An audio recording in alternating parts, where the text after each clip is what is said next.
अऊज़ु बिल्लाहि मिनश शैतानिर रजीम बिस्मिल्लाहिर रहमानिर रहीम वलम्मा रअल मुमिनून अल अहज़ाब क़ालू हाज़ा मा वअदना अल्लाहु व रसूलुहु व सदक़ल्लाहु व रसूलुहु व मा ज़ादहुम इल्ला ईमानन व तस्लीमा। व फ़ी मक़ामिन आख़र क़ाल अल्लाहु तबारक व तआला इन तंसुरुल्लाह यंसुरकुम व युसब्बित अक़दामकुम। इंतहाई काबिल एहतराम उलमाए किराम, वाजिबुत तकरीम बुजुर्गों और अजीज नौजवानों, और अगर मेरी आवाज पहुंच रही हो तो मेरी माएँ और बहनों, इस वक्त कोई लंबी चौड़ी गुफ्तगू नहीं आपके सामने करनी है। 20-25 मिनट दुआ कीजिए अल्लाह तबारक व तआला कुछ ऐसी बातें कहलवाए जो हमारे लिए भी मुफीद हों और आप सभी हजरात के लिए भी। मेरे बुजुर्गों, इस वक्त आलमी सतह पर अगर हालात नजर डाली जाए और वहां से हटा करके खुद अपने गिरदोपेश मुल्की सतह पर, जिस मुल्क में हम और आप रह रहे हैं, यहाँ के हालात का अगर जायजा लिया जाए तो बसा औकात बड़ी मायूसी होती है। हिम्मत और हौसला जवाब देने लगता है। समझ में नहीं आता कि काम का आगाज कहां से किया जाए। मसाइब व मुश्किलात, चैलेंजेस, परेशानियां, दिक्कतें हर एतिबार से, तालीमी एतिबार से, सियासी एतिबार से, समाजी एतिबार से, माशी एतिबार से, अखलाकी एतिबार से इतने चैलेंजेस हमारे और आपके सामने हैं कि समझ में नहीं आता। और ख़ासतौर से हमारे और आपके मुल्क का जो सियासी मंजरनामा तब्दील हो रहा है, आए दिन जिस तरह के हालात पैदा किए जा रहे हैं, जिस तरीके से मुसलमानों को ज़हनी तौर पे अज़ियतें पहुंचाई जा रही हैं, हम में से हर आदमी जानता है। और ये सुप्रीम कोर्ट का बाकायदा फैसला भी था कि बाबरी मस्जिद जो थी वो बिल्कुल किसी चीज को शहीद करके, किसी चीज को मिसमार करके गिरा कर नहीं बनाई गई थी, लेकिन इसके बावजूद उस खाने खुदा को मिसमार करके वहां एक बुतकदे को तामीर किया गया और ऐसा जश्न मनाया गया। वो जश्न उन्होंने अपने दीन और मजहब के फरोग के लिए नहीं, सिर्फ मुसलमानों को अजियत पहुंचाने के लिए, तकलीफ पहुंचाने के लिए, एहसास कमतरी में मुब्तला करने के लिए, और फिर उसके बाद यके बाद दीगरे जिस तरह के हालात से मिल्लत इस्लामिया हिंदिया गुजर रही है, अगर आप जायजा लें, उसके फौरन बाद ज्ञानवापी का जो फैसला आता है, उसने तो मुसलमानों को अंदर से बिल्कुल तोड़ के रख दिया, हिला के रख दिया। उस सदमे से उबर भी नहीं पाए थे कि अगले हफ्ते, अभी आप हजरात ने भी सुना होगा, पिछले गुज़श्ता हफ्ता जो गुजरा, पहले तो उधर राम मंदिर का जश्न मनाया गया, उसके बाद ज्ञानवापी का फैसला लाया गया, उसके बाद उत्तराखंड के अंदर बाकायदा यूसीसी का बिल मंजूर करके उसे पास कर दिया गया। ये मुसलमानों को चैलेंज किया जा रहा है, उनके दीन के एतिबार से, ईमान के एतिबार से, इस्लाम के एतिबार से। ये डायरेक्ट हमारे दीन के ऊपर हमला है, इस्लाम पर हमला है, ईमान पर हमला है, पर्सनल्लाह के अंदर मुदाखलत है। मेरे बुजुर्गों, ये हालात सिर्फ और सिर्फ इसलिए पैदा किए जा रहे हैं कि हमें और आपको मायूस कर दिया जाए, एहसास कमतरी में मुब्तला कर दिया जाए, हमें और आपको सर झुकाकर चलने पर मजबूर कर दिया जाए। लेकिन याद रखिए, हम जिस किताब के ऊपर हमारा ईमान है, जिस खुदा के हम मानने वाले हैं, जिस तौहीद के हम अलमबरदार हैं, जिस शिर्क से हम बेजारी का इजहार और ऐलान करते हैं, उस ताकत ने, उस खुदा ने हमें और आपको वो ताकत दी है, वो हौसला दिया है कि हम कभी भी हालात से घबराएंगे नहीं, हम कभी भी हालात से मायूस नहीं होंगे। सहाबा किराम के सामने जब ये कहा जाता था कि हालात तुम्हारे सामने बहुत दिगरगू हो गए हैं, परेशानियों ने तुमको घेर लिया है, ये लश्करों के लश्कर तुम्हारे सामने आ गए हैं, उस मौके के ऊपर वो कहा करते थे कि ये हालात से हम दबने वाले नहीं, इनसे डरने वाले नहीं, इनसे सहमने वाले नहीं, ये हालात हमें आए हैं हमारे ईमान में इजाफे के लिए। वलम्मा रअल मुमिनून अल अहज़ाब क़ालू हादा मा वअदना अल्लाहु व रसूलुहु व सदक़ अल्लाहु व रसूलुहु व मा ज़ादहुम इल्ला ईमानन व तस्लीमा। जब उनको बताया गया कि ये दुश्मन के जत्थे, ये जमातें, ये फौजें इन्होंने घेर लिया है, हर चार जानिब से आप तुम लोगों का इहाता कर लिया है, तो उन्होंने कहा बबांगे दुहल हस्बुनल्लाहु व निअमल वकील, अल्लाह हमारा मालिक है, वो हमारा खालिक है, वो हमारा कारसाज है। हमारा ईमान और अकीदा इस बात के ऊपर है कि सारी कायनात की ताकतें अगर एक तरफ हो जाएं, हमें नुकसान पहुंचाने के ऊपर हमारा खुदा ना चाहे, हमारा मालिक ना चाहे, तो हमारा बाल बेका नहीं कर सकती। इस बात के ऊपर हमारा ईमान है।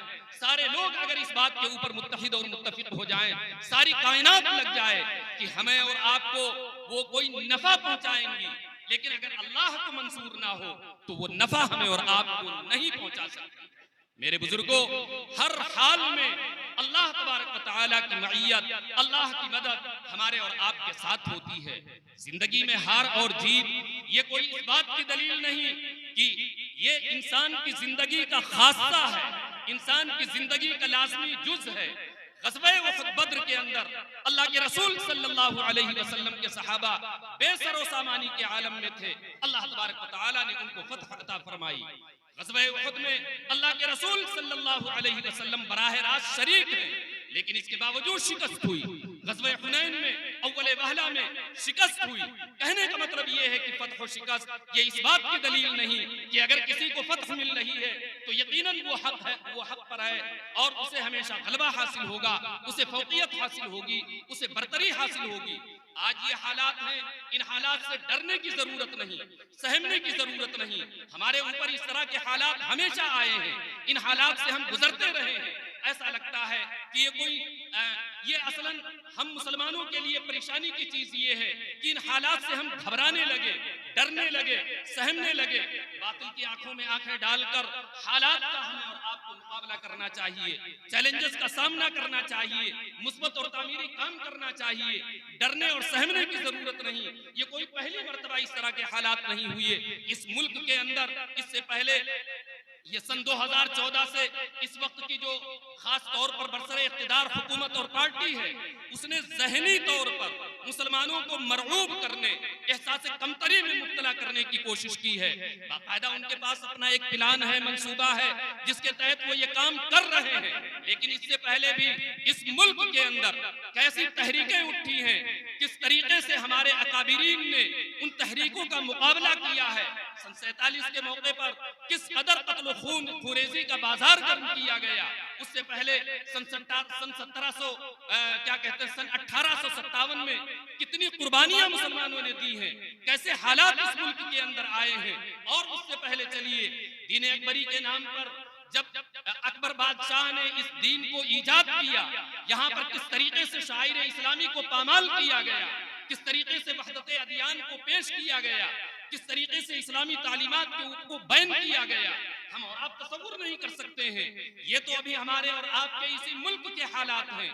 मैं ये कहना चाहता हूँ इन मिसालों के जरिए कि ये उम्मत हमेशा फितनों का मुकाबला करती रही है, फितनों के सामने सद्दे सिकंदरी बनकर डटती रही है, इन्हीं माहौल में पड़ी है, इन्हीं माहौल में पली है, इन्हीं माहौल में बढ़ी है और ऐसे ही माहौल में अपने ईमान की हिफाजत की है।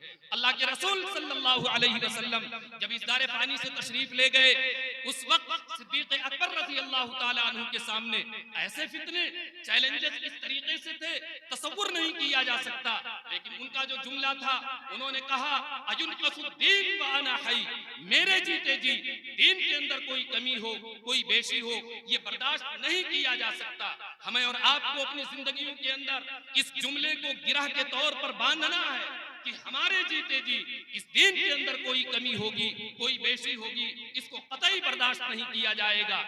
हमारे पर्सनल में अगर किसी किस्म का इंटरफियर किया जाता है तो इसको हम कतई बर्दाश्त नहीं करेंगे। चैलेंजेस का हमें और आपको सामना करना है, हालात का मुकाबला करना है। बार बार मैं ये जुमला कहता हूँ, घबराने की जरूरत नहीं है। अल्लाह तबारक व तआला ने कुरान करीम में फरमाया इन्नहुम यकीदून कैदन व अकीदु कैदा, ये साजिशें चल रहे हैं, ये मक्र का जाल बिछा रहे हैं, ये अय्यारियां, ये फरेबकारियों से काम चला रहे हैं। लेकिन याद रखें, मैं भी अपनी एक चाल चल रहा हूँ, इन्नहुम यकीदून कैदन व अकीदु कैदा। एक जगह फरमाया अल्लाह तबारक व तआला ने, अलम तरा कैफ फअल रब्बुका बि अस्हाबिल फील अलम यजअल कैदहुम फी तज़लील। अल्लाह तबारक व तआला ने इन चाल चलने वालों की चालों को हमेशा बेकार किया है। अल्लाह तबारक व तआला ने एक जगह नहीं बार बार इस हकीकत को वाज़ेह किया, वमा कैदुल काफिरीन इल्ला फी ज़लाल। काफिरों की जो चालें हैं, इनकी जो साजिशें हैं, इनकी जो अय्यारियां हैं, इनकी जो मक्कारियां हैं, इनकी जो दसीसाकारियां हैं, ये कभी निशाने पर नहीं बैठेंगी। बस शर्त ये है कि हम ईमान के साथ मैदान मुकाबला में डट जाएं, ये तय कर लें कि इस दीन को, इस शरीयत को हमें अपने गले से लगाना है, इसके ऊपर हमें डटना है, जमना है, हालात चाहे जैसे आए, इन हालात के अंदर इसी दीन के ऊपर साबित कदम रहना है। एक जर्रा बराबर भी, बाल के बराबर भी सरे मुंह हमें इस दीन से इनफिराफ नहीं करना है। इस दीन के बारे में किसी किस्म के शिर्क को, किसी किस्म की मुदाहनत को, किसी किस्म के निफाक को हमें और आपको कतई नहीं बर्दाश्त करना है। हालात उससे ज्यादा गए गुजरे नहीं हो गए। जब सहाबा किराम को मक्के की तपती हुई गलियों में घसीटा जाता था, तपती हुई रेत पर लिटाया जाता था, अंगारे उनके खून से बुझाए जाते थे, कैसी असीयतें दी जाती थी, लेकिन साफ कहा, ऐ नबी कह दीजिए, कुल या अय्युहल काफिरून ला अअबुदु मा तअबुदून। तुम्हारा जो तरीका है वो तुमको मुबारक हो, मैं अपने इस तरीके से, अपने इस दीन से, अपने इस निजाम से, अपनी इस वहदानियत से एक सेकंड के लिए मैं तुमसे कोई किसी तरह का इस सिलसिले में कोई ताल्लुक तुमसे बरकरार नहीं रख सकता, नहीं रख सकता। मैं बार बार नबी करीम सल्लल्लाहु अलैहि वसल्लम को पहले तो तरगीब के जरिए, फिर तरहीब के जरिए, पहले नबी करीम सल्लल्लाहु अलैहि वसल्लम ने जब इस दावत को पेश किया तो उस मौके के ऊपर सरदारान कुरैश आए, समझाने की कोशिश की, इफ़हाम व तफ़हीम से काम चलाने की कोशिश की। उन लोगों ने कहना शुरू किया कि अगर आप चाहें तो मक्के का, अगर आप अपनी इस दावत के जरिए, अपनी इस तबलीग के जरिए, अपने इस मिशन के जरिए, इस पैगाम के जरिए अगर आप दौलत चाहते हैं तो हम पूरे मक्के का सरमाया आपके कदमों में लाके डाल देते हैं। अगर आप सियादत और क़ियादत चाहते हैं तो मुत्तफ़क़ा तौर पर हम आपको अपना कायद और क्या कहते हैं सरबराह तस्लीम करते हैं। अगर आप हस्न व जमाल के तालिब हैं तो मक्का की ये दो चीज़ें आपकी खिदमत में पेश हैं। जो जिस तरह की चीज आपको मतलूब हो, जाह चाहिए, मनसब चाहिए, इज्जत चाहिए, इख्तिदार चाहिए, दौलत चाहिए, ये सारी चीजें आपके कदमों में हाजिर हैं। अल्लाह के रसूल सल्लल्लाहु अलैहि वसल्लम ने फरमाया कि अगर मेरे एक हाथ पे चांद ला करके रख दिया जाए, जो कि नामुमकिन है, सूरज ला के रख दिया जाए, जो हो ही नहीं सकता, तब भी मैं सरे मुंह अपने इस मिशन से, अपने इस पैगाम से, अपने इस अकीदे से एक मिनट के लिए मैं दस्तबरदार नहीं हो सकता। ये पैगाम, ये अकीदा, ये सबक हमें और आपको अपनी जिंदगियों में दोहराना है। इसके लिए सिर्फ जज्बाती तकरीरों से काम नहीं चलेगा, इसके लिए हमें ठोस मिशन और हमें कुछ काम करने पड़ेंगे। सबसे पहली चीज तो ये है कि हम मुसलमानों को अपने अंदर से जिहालत को दूर करना पड़ेगा, तालीम को आम करना पड़ेगा। तालीमी निजाम और सिस्टम के जरिए से इस वक्त इल्हाद को लाया जा रहा है, लादीनियत लाई जा रही है। दीन इस्लाम के ऊपर कॉलेजेस और यूनिवर्सिटीज में पढ़ने वाले हमारे अपने जो नौजवान हैं, दीनी तालीमात के ताल्लुक से मुसलमानों के बच्चे भी गैर मुतमईन हैं। उनके समझ में भी नहीं आता कि आखिर ये पर्दे का फलसफा क्या है। उनके समझ में भी नहीं आता कि आखिर बच्चियों को आधा क्यों मीरास में हिस्सा मिलता है। उनके समझ में भी नहीं आता ये जो इस्लामी निजाम है, कवानीन है, इनके ताल्लुक से हमारे नौजवान बच्चों के दिलों के अंदर शुकूक व शुबहात पैदा हो रहे हैं। इन कांटों को निकालना, इन शुकूक व शुबहात को दूर करना, ये हमारी और आपकी बुनियादी जिम्मेदारी है। बचपन से कुफ्र को, शिर्क को आर्ट के नाम पर, कल्चर के नाम पर, तहजीब के नाम पर, सकाफत के नाम पर कुफ्र और शिर्क को प्रमोट किया जा रहा है। हमारे बच्चों की ब्रेन वॉशिंग की जाती है, ज़हनी तौर पर कुफ्र और शिर्क से उन्हें करीब किया जाता है। बचपन से एक ऐसा निसाब उनके ऊपर थोपा जा रहा है जिसके जरिए से वहदानियत से वो दूर हो जाते हैं। ईमान और इस्लाम की जो हक़ानियत है, उसकी जो सदाकत है, उस सदाकत को उनके दिलो दिमाग में मशकूक कर दिया जाता है। इस शक और शुबे को निकालना ये हमारी और आपकी अहम और बुनियादी जिम्मेदारी है। पूरे तालीमी निजाम के ऊपर हमें और आपको गौर करना है। हम मुसलमानों को इस मुल्क में तालीम के ऊपर बहुत जबरदस्त तरीके से एक तहरीक चलानी चाहिए। एक मुहिम चलानी चाहिए। और जिस तरीके से मसाजिद के बनाने को हम कार खैर समझते हैं, उसी तरीके से इस दौर के अंदर अगर बेईमानी, इल्हाद, लादीनियत, कुफ्र, शिर्क, निफाक, दीन इस्लाम के तई बेइतिमादी अगर पैदा हो रही है स्कूल के जरिए, कॉलेजेस के जरिए, यूनिवर्सिटीज के जरिए, तो अब इन कॉलेजेस का क़याम, इन स्कूलों का क़याम हमारे और आपके लिए उस तरीके से जो इस्लामी निज़ाम के मुताबिक हो, जो इस्लामी क़वानीन के मुताबिक हो, जहाँ पर इस्लामी तरबियत फराहम की जाती हो, ऐसे स्कूलों का क़याम हमारे और आपके ऊपर उसी तरीके से फ़र्ज है जिस तरीके से मस्जिदों के बनाने को हम अपने और आपके लिए जरूरी और फर्ज समझते हैं। ये मसाजिद इसीलिए हैं कि यहाँ से हम अपने ईमान की हिफाजत करते हैं, हम अपने बच्चों की दीनी तालीम और अखलाकी तरबियत का इंतजाम करते हैं। लेकिन अगर दूसरे तरीके से, दूसरे मकामात से हमारे ऊपर इसी तरह के हमले हो रहे हैं, तो उस मैदान को, उस निशाने को भी हमें और आपको समझना होगा। इसी तरीके से जैसे हम अपनी कौम के अंदर अपने बच्चों को हाफिज बनाना जरूरी समझते हैं, आलिम बनाना जरूरी समझते हैं, आजकल जर्नलिस्ट का जो कोर्स है, जर्नलिज्म के नाम से, सहाफत के नाम से, इस मैदान के अंदर अपने बच्चों को भेजना बहुत जरूरी हो गया है। किस तरीके से मीडिया को अपनाया गया है, हथियाया गया है, उस पर कब्जा किया गया है, इस्लाम के खिलाफ किस तरीके से जहर अफसानी की जाती है। पूरे चैनल जो होते हैं, पूरी मीडिया जो होती है, वो इस्लाम को, मुसलमानों को, इस्लामी तालीमात को बदनाम करने के ऊपर लगी हुई है। इस मीडिया के ऊपर कब्जा करना, इस मीडिया के ऊपर अपने लोगों को बिठाना, इस मीडिया के अंदर अपने लोगों को दाखिल करना, ये हमारी और आपकी अहम और बुनियादी जिम्मेदारी है।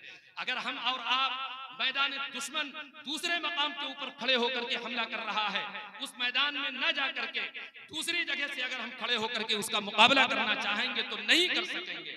आज हम पर हमला हो रहा है मीडिया के जरिए से, आज हम पर हमला हो रहा है कॉलेजेस के जरिए से, हम पर हमला हो रहा है स्कूल के जरिए से। आखिर हमारी बच्चियां जो गैर मुस्लिमों के साथ बगैर किसी हिजाब के, बगैर किसी झिझक के, बगैर किसी परवाह के, वो बाप जिसने उसको पाला है, वो माँ जिसने उसकी परवरिश की है, उसके नाज उठाए, नखरे उठाए, पेट के ऊपर पत्थर बांधा, उसको स्कूल और कॉलेज की तालीम दिलाई, एक झटके में वो गैर मुस्लिम बच्चे के साथ चली जाती है।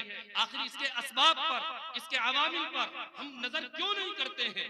इसके असबाब और वजूहात क्या हैं, इस पर हम गौर क्यों नहीं करते हैं?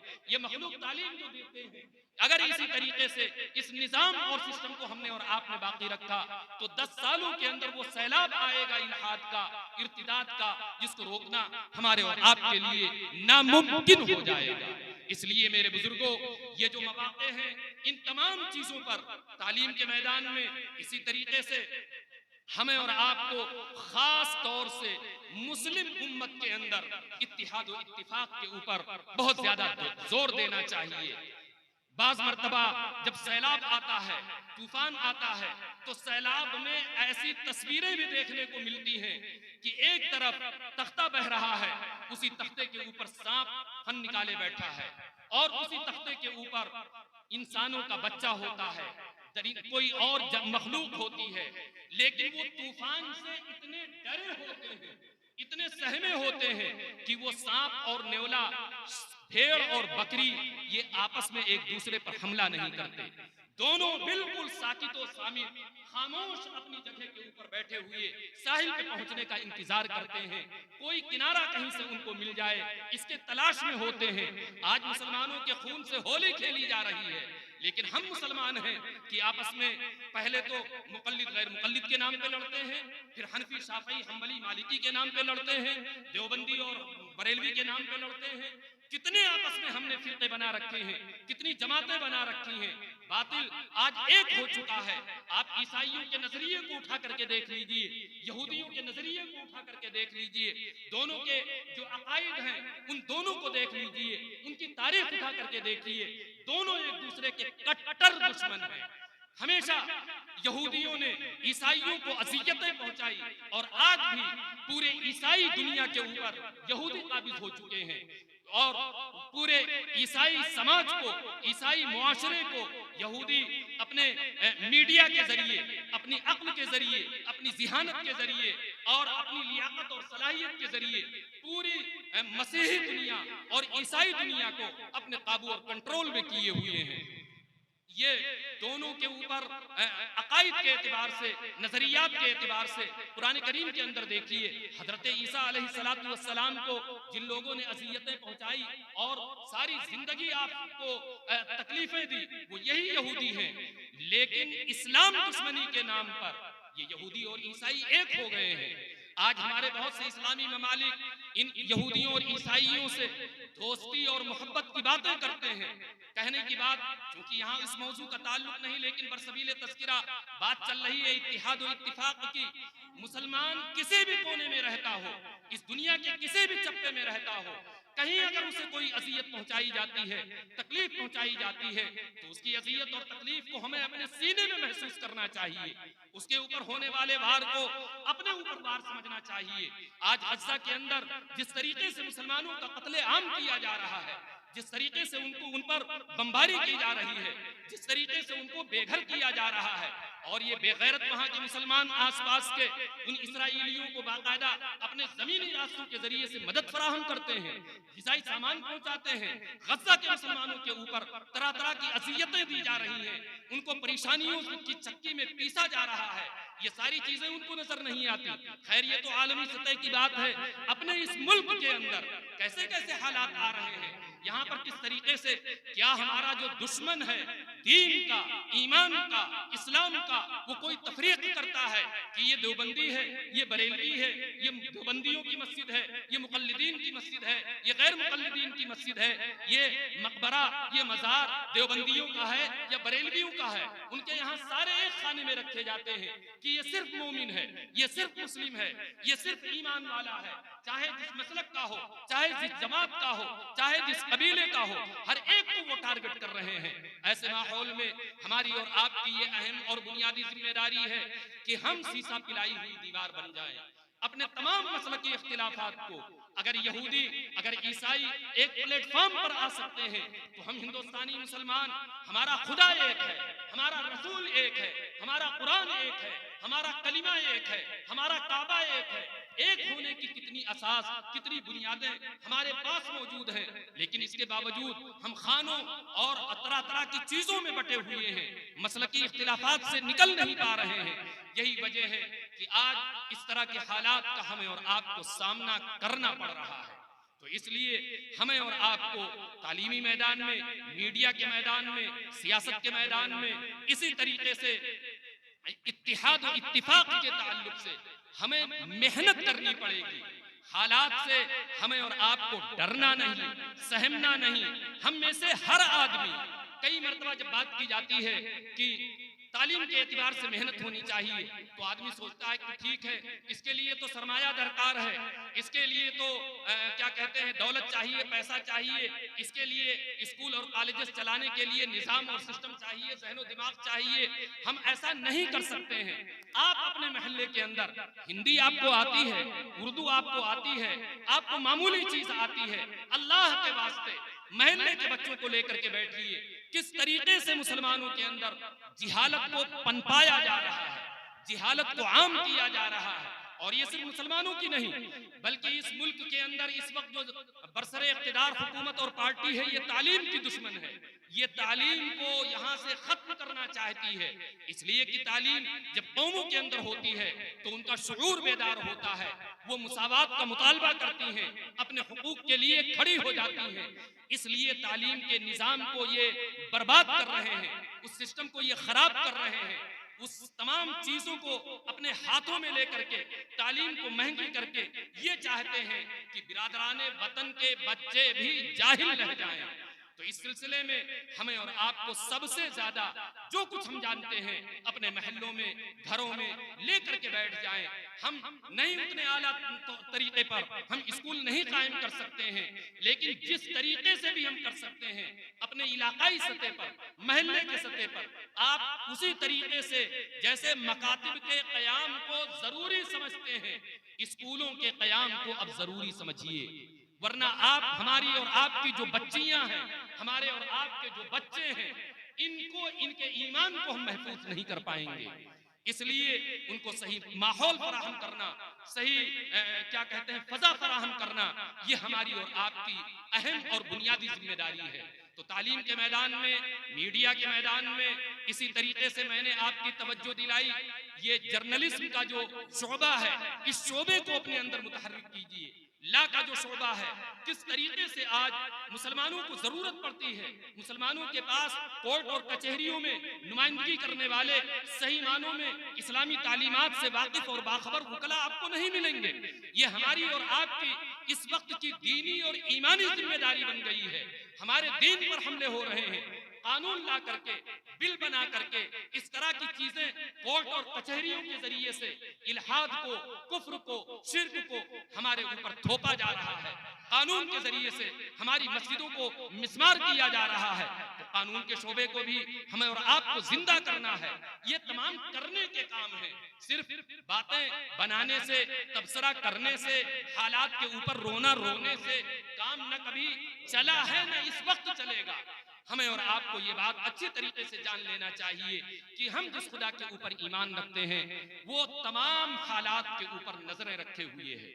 अगर यहाँ पर हमें परेशानियों और दिक्कतों का सामना है, तो इसका मतलब ये है कि कहीं ना कहीं हमें हमारी जो अपनी जिम्मेदारियां हैं, हमारे अपने जो फराइज हैं, हमारे अपने जो काम हैं, हमारी अपनी जो ड्यूटी है, हम उसको पूरा नहीं कर रहे हैं। इसलिए इस सिलसिले में बहुत संजीदगी के साथ अपने अमाल का, अपने अखलाक का, अपने अकायद का, अपनी शबो रोज की काविशों का, मेहनतों का, जोहद मुसलसल का हमें और आपको जायजा लेना पड़ेगा। हमारे नौजवान बेहयाई के अंदर मुब्तला हैं, हमारे नौजवान फहाशी में मुब्तला हैं, नशा की लत में मुब्तला हैं। उनको नशे की लत से निकालना, सूद और इस तरह की चीजों में वो हमारा मुआशरा डूब रहा है, इन तमाम चीजों के ऊपर मेहनत करना, ये हमारी और आपकी अहम और बुनियादी जिम्मेदारी है। तो ये करने के काम बहुत है मेरे बुजुर्गों, एक दो जख्म नहीं, सारा जिगर है छलनी, दर्द बेचारा सोचता है कहां से उठे। अखलाकी एतबार से आप मुसलमानों की हालत उठा करके देखिए, इस मुसलमानों और गैर मुस्लिमों में कोई फर्क नजर नहीं आता। किस तरीके से मुसलमानों में आपसी झगड़े, इंतिशार, हालांकि ये वो झगड़े और इंतिशार इस्लामी मुआशरे में इसको कभी बर्दाश्त नहीं किया गया। अल्लाह के रसूल, बात जरा लंबी होती जा रही है, बस 2-3 मिनट में मैं अपनी बात समेट के खत्म कर दूंगा। अल्लाह के रसूल सल्लल्लाहु अलैहि वसल्लम ने सारी जिंदगी नमाजों का इतना एहतिमाम फरमाया कि वो बीमारी की हालत जिसमें बराह रास्त आप मस्जिद में तशरीफ नहीं ला सकते थे, 2 सहाबा किराम उनके कंधों के ऊपर सहारा सहारा लेते हुए आप पैरों, आपके कदम लड़खड़ा रहे हैं, लेकिन जमात के लिए मस्जिद में तशरीफ ला रहे हैं। लेकिन एक वक्त ऐसा भी आया है कि आप एक कबीले के अंदर इंतिशार पैदा हो गया, लड़ाई पैदा हो गई, सुलह सफाई के लिए आप वहां गए और नमाज में ताखीर हो गई। आप सल्लल्लाहु अलैहि वसल्लम की गैर मौजूदगी में साहबे किराम ने हजरत अबू बकर सिद्दीक रज़ी अल्लाह ताला अन्हु को इमामत के लिए बढ़ाया।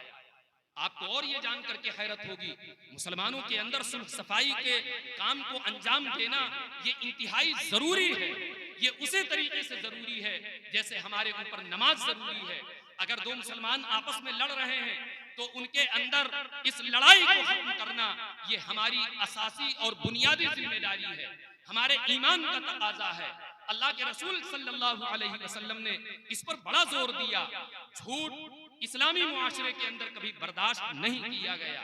कुरान करीम को जैसे आप खोलेंगे, दूसरे सफ़े में फरमाया वलहुम अज़ाबुन अलीमुन बिमा कानू यकज़िबून, कि उन लोगों के लिए दर्दनाक अज़ाब है जो झूठ बोलते हैं।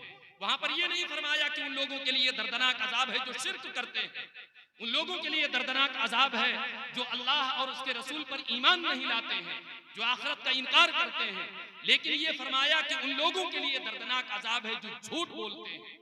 झूठ इंतहाई शदीद और बहुत ही बुरा अमल है, लेकिन अल्लाह के रसूल सल्लल्लाहु अलैहि वसल्लम ने फरमाया कि 2 इंसानों के दरमियान सुलह सफाई के लिए अगर झूठ का सहारा लेना पड़े तो आपको उसकी इजाजत है, इसकी गुंजाइश है। मेरे बुजुर्गों, ये इस्लामी तालीमात हैं। इस्लामी मुआशरे को सुधारने के लिए, इस्लामी अखलाक को जिंदा करने के लिए अखलाकी एतबार से आप देखिए, हमारा भाई, हम में से हर आदमी अपने भाई से लड़ रहा है, एक खानदान दूसरे खानदान से लड़ रहा है, एक कबीला दूसरे कबीले से लड़ रहा है। इन तमाम चीजों को हमें और आपको गौर करना है, देखना है और इसी के मुताबिक लाई है अमल तय करना है। बातें कहने की बहुत कुछ थी, लेकिन वक्त से जरूरत से ज्यादा मैंने ले लिया। दुआ कीजिए जो काम की बातें कही गई हों, अल्लाह तबारक व तआला अमल की तौफीक उन पर मुझे भी नसीब फरमाए और आप सभी हजरात को भी। आमीन व आखिर दावाना अनिल हम्दुलिल्लाहि रब्बिल आलमीन।